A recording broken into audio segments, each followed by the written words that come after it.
మనం ఎప్పొద్దే కానీ ಯಾವುದೇ పార్టీలో కానీ మనం ఒక సైడ్ ఉండే అంటే మనకి ఏం సౌలభ్యాలను అందులో ఇప్పటి కేవలం అయిపోతాం. అరే ఇప్పుడు మనం ఎగ్జాంపుల్ తీసుకుంటా, నువ్వు నా పక్కన ఫిక్స్ అయిపోయి ఉండవు 100% అంటే వేరే వాళ్ళు నేను మాట్లాడించలేదు, మాట్లాడిస్తారా? వాళ్ళనే తెలుసుకుంటా. ఇప్పుడు జహీర్ పక్క వీళ్ళు ఫిక్స్ అయిపోతే వేరే వాళ్ళకి పోయేదే లేదు, అట్లా అయిపోతుంది. ఇప్పుడు ఏముంది, జేడీఎస్ యాపొద్దును మైనార్టీస్కి ఇడిసి జేడీఎస్ ఉండలేదు, మైనార్టీ వాళ్ళు జేడీఎస్ ఇడిసి కాలేదు.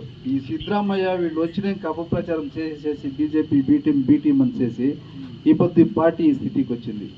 దేవేగౌళ్ళు వాళ్ళు ఇది ఫస్ట్ టైం వాళ్ళు ఏమే 60 ఏళ్ళ రాజకీయ జీవితంలో ఫస్ట్ టైం వాళ్ళు డిసిషన్ తీసుకునేది. ఒక తత్వ సిద్ధాంతం కన్నా ఇడిసి ఈ పొద్దు అలియన్స్కి వాళ్ళు ఒప్పుకోండేది. కారణం ఏమంటే యాపొద్దు కాంగ్రెస్ వాళ్ళు మీకు అందరికీ తెలిసింది, దేవేగౌడు ఇంత కుమారస్వామికి అధికారం కోవాలంటే యడియూరప్పకి 20 నెలలు ఇచ్చిడింటే ఈ పొద్దుకు కుమారస్వామి సీఎం ఉంటా ఉండే. యడియూరప్పకి 20 నెలలు ముఖ్యమంత్రి ఇడిసిచ్చిండింటే ఈ పొద్దుటి వరకు సీఎంగా ఉంటా ఉండ్రి. కానీ వాళ్ళు దేవేగౌడ మాట కట్టుబడి కాంగ్రెస్ వాళ్ళంతా పోయి దేవేగౌడని మిస్గైడ్ చేసి యడియూరప్పకి ఇప్పించేదొద్దు, మేము అధికారం మేము సపోర్ట్ చేస్తాము, కుమారస్వామి కంటిన్యూ కానీ చెప్పిడిసి ఎప్పుడు యడియూరప్ప ఇవ్వకుండా వాపసు వచ్చారో సోనియా గాంధీని ఇంకా పట్టుకొని అందరూ ఫోన్ స్విచ్ ఆఫ్ చేసి దేవేగౌడకి. అయినా కూడా దేవేగౌడ దాన్ని మరిసి అలయన్స్ వాళ్ళు కాంగ్రెస్ జతని ఐకమత్యంగా వస్తూ ఉంటాయి.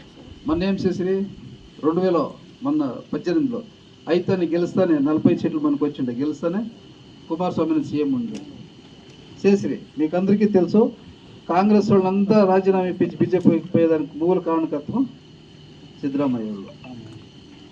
మళ్ళీ ఈ పొద్దు వాళ్ళంతా తోడుకుంటూ ఉండవు, ఎవరిని పోయిన వాళ్ళందరూ పోతున్నంతా ఈ పొద్దు తోడుకుంటుంటారు. అంటే ఆయన ఒక అధికారంకి ఈ పార్టీ జేడీఎస్ పార్టీ దివాళీ అయితే నాకు బలంగా ఉంటుంది అధికారం అనే ఒక ఉద్దేశం పైన ఆయన ఎంత కృతజ్ఞతలు చేసుకోవచ్చు.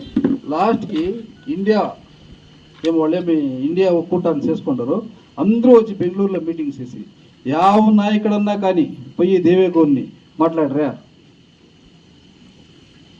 సెక్యులర్ పార్టీ పరంగా ఉండాడు దేవేగౌడ అనేసి యావ నాయకుడన్నా కానీ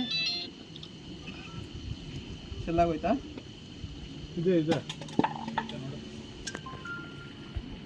యావ నాయకుడన్నా కానీ జ్యోతి బసు వచ్చింది, వాళ్ళు కావచ్చు, సిపిఎం వాళ్ళు వచ్చింది, కాంగ్రెస్ లీడర్ వచ్చింది, మల్లికార్జున ఖర్గే వాళ్ళన్నా కావచ్చు, పోయి ఇట్లుంది ఈ దేశంలో ఎలక్షన్ వస్తూ ఉంది, ఎంపీ ఎలక్షన్ వస్తూ ఉంది, ఒక్కూటం చేసుకుంటూ ఉన్నాము, మీరు ఉండాలా ఈడ అనేట్లు ఎవరైనా పోయి మాట్లాడరా? పోయినసారి అలయన్స్ చేసి వాళ్ళే సోల్పించింది. మీకే తెలుసు కదా, మండ్యాల కుమారస్వామి కొడుకుని సోల్పించింది ఎవరు? ఇదే సిద్ధరామయ్య అండ్ టీమ్ అంతా గ్యాంగ్ చేసి కాంగ్రెస్ వాళ్ళంతా ఆడ చేపించింది. దేవేగౌడ తుమ్కూరులో ఓడిపించింది. 8 రూలు ఓడాలా? కాంగ్రెస్ వాళ్ళని నమ్ముకొని 8 రూలు ఓడాలి చెప్పండి.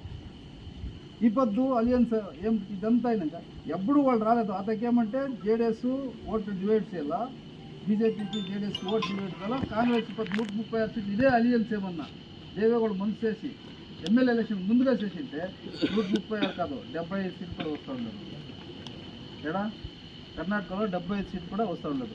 వాళ్ళకి మనం ఓట్ డివైడ్ అయ్యేదానికి మేము కావాలా, అధికారం వస్తానే ఈ పార్టీని ముగించేదానికి ప్లాన్ చేస్తూ ఉన్నారు. అట్లా ఒక పరిస్థితిలో దేవేగౌడ ఈ ఒక తీర్మానం తీసుకున్నారు. ముందు దినాలకి కాంగ్రెస్ భవిష్యత్తు చాలా కష్టం ఉంది, మనమంతా జొత్తులో ఉందాము. ಯಾವುದೇ కానీ ఇప్పుడు అనొచ్చును ఎంతే చేసిన ఇప్పుడు మోదీ హలవారు స్కీమ్స్ చేస్తున్నాడు. ಯಾವ స్కీమ్ ఉన్నాయో ఈ ముస్లిం వాళ్ళు తీసుకుంటుందా? ముద్రా యోజనలో 20 లక్షల వరకు లోన్ ఇస్తూ ఉన్నారు. ఎవరికన్నా అది ఆ కమ్యూనిటీ ఈ కమ్యూనిటీ ఏమైనా ఉందా? ఇప్పుడు విశ్వకర్మను కొత్తగా చేసినారు. నేను స్కూట్ అండ్ గైడ్ ఆఫీస్ తక్కువైంది కోలార్లో, ఎక్కువగా మనవాళ్లే మహిళలు మనవాళ్లే ఎక్కువగా ఆ ట్రైనింగ్ లో ఉంటారు. విశ్వకర్మ ట్రైనింగ్ లో మనవాళ్ళు అంటే మనం బతికేదానికి మన కాలపైన మనం నిలుపుకోవడానికి శక్తి ఉంటే వాళ్ళు ఇచ్చే 2000 వస్తుంది లేదు. ఇప్పుడు మన చిన్నోడు ఎవడో ఒక ఇంజనీరింగ్ చేసుకుంటే 1 లక్ష రూపాయలు సంబంధం వస్తుంది. ఎడ్యుకేషన్ ఇస్తే 1 లక్ష రూపాయలు సంబంధం వస్తుంది. దాన్ని ఇచ్చేదానికి రెడీ లేదు కాంగ్రెస్ వాళ్ళు. కుమారస్వామి పంచరత్న యోజన కుమారస్వామి పంచరత్న యోజన చేసింది ఎడ్యుకేషన్ హెల్త్ మెయిన్గా ఎడ్యుకేషన్ అండ్ హెల్త్. ఎడ్యుకేషన్ ఉంటే ఏం కావాలన్నా అది మనమే తీసుకుంటుంది, ఇంకొక ఎవరో ఇచ్చే పని లేదు. స్కూల్కి పోతే 500 వస్తుంది. అదే ఒక మేస్టర్ అయితే వాడికి 50,000 మినిమం అంటే 50,000 వస్తుంది. ఎంత దినానికి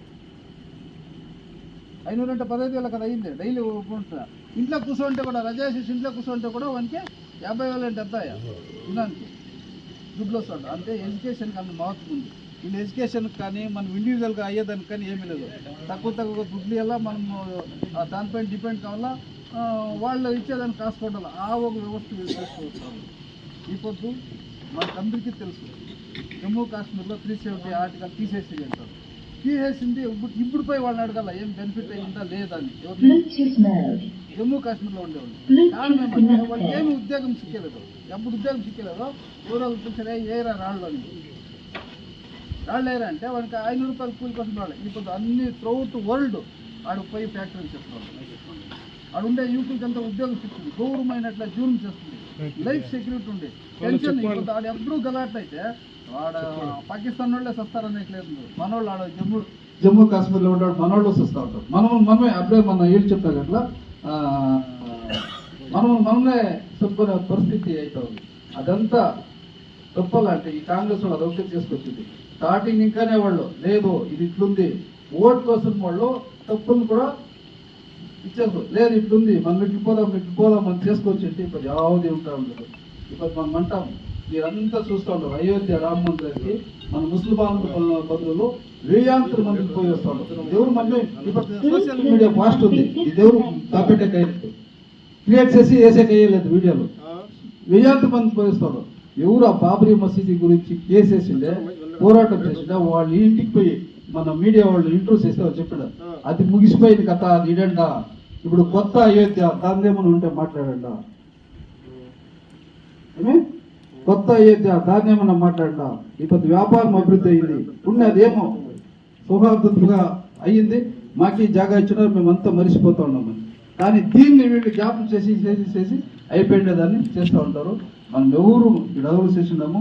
ఈ పొద్దు ఆలంలో శ్రీలంక ఉన్నప్పుడు కావచ్చును, దేవేగౌడ కావచ్చును, ఈ పార్టీ కావచ్చును, మన వ్యాపత్తును హిందూ ముస్లిం అనేది మన భేదభావం లేకుండా పోతుంది. ఈ పొద్దు పల్లెల్లో మన ముస్టాకీడే ఉండరు. పల్లెల్లో పేర్లు పెట్టి పిలిచలేదు. ఏ అన్న మావ తమ్ముడు చిన్నయ్యనే పిలుస్తారు అన్ని జనాంగాలని. ఏపా వాతావరణం అట్లే ఉంది. ఎవరు ఏం దాన్ని మించేసుకుంటారు. ఇప్పుడు ఇన్నాళ్ళు ఉంటాం, ఎవరికన్నా మనకి ఎవరన్నా భావన వచ్చిందా? మా గురించి మీకు వీళ్ళు హిందువులపై దూరం పెట్టాలి మీకు ఎవరికైనా వచ్చిందా? వీళ్ళు ముస్లిమాన్లో వీళ్ళు ఇచ్చేయాలని మాకెవరికైనా వచ్చిందా? ఎవరికి లేదు. మధ్యలో వీళ్ళు క్రియేట్ చేస్తూ ఉంటారు. దాన్ని ఇంకా ఇప్పుడు పోయినసారి మాకేమంటే ఆశ్చర్యము, మన కురుపాళంకి రేతి 9:30 పోతుంది. వాన రోజు కురుస్తూ ఉంది మన అసెంబ్లీ ఎలక్షన్లో. ఆ వానలో కూడా చూస్తే 3-4 వేల జనాలు ఉంటారు. పోలే క్యాన్వాస్కి వెళ్తే ఏడ్చుకోపోయి ఒక అద్దూరు పైరు చూసి అందరూ లేకపోయారు, ఎమ్మెల్యే అంతా లేకపోయి ఆమె వద్దు పొద్దునే పోతాము పొద్దునే వచ్చేద్దామని చెప్పి అనిపించింది. వరుసది పొద్దున్నే చూస్తే అన్ని కురుపాళం రోడ్డు జాగానే లేదు, అంత జనాలు ఉండి మనమంతా కష్టపడ్డాయి. మాకేమంటే మా లీడర్లు అందరూ కష్టపడి మీకు తెలియకుండానే ఓటర్స్కి ఎట్లా మెసేజ్ అయ్యాయి ఏమనేది ఇప్పటికీ మాకే అర్థమైలేదు. మీకేమో అది అర్థమైందో మాకు తెలియదు. మేము ఎవరు ఎక్స్పెక్ట్ చేసిండదు. మాకి జహీర్ అప్పుడు చెప్తాడా మా 60-70% వస్తుందని. లేదు నువ్వు అది చెప్పదు 50 గ్యారెంటీ అని మేము అనుకుంటాను. ఎట్లా ఇది లీడర్స్ కూడా తెలియకుండా ఇది అయిందంటే అది అంత ఇదయింది. దాన్ని ఇడిసి ముందుకు మనం అంత ఒట్టుగా పోతాము. ఏమి సహకారం ఉంది దాన్ని బాధపడదు ఏతాము ముందుకు మన జనాలకి అవేర్నెస్ వస్తుంది, ఆటోమేటిక్గా అది చేంజ్ అవుతుందని చెప్తూ ఇప్పుడు మిమ్మల్ని గురించి మాట్లాడాలని మన నాగరాజన్ వాళ్ళని మనం చేస్తాము.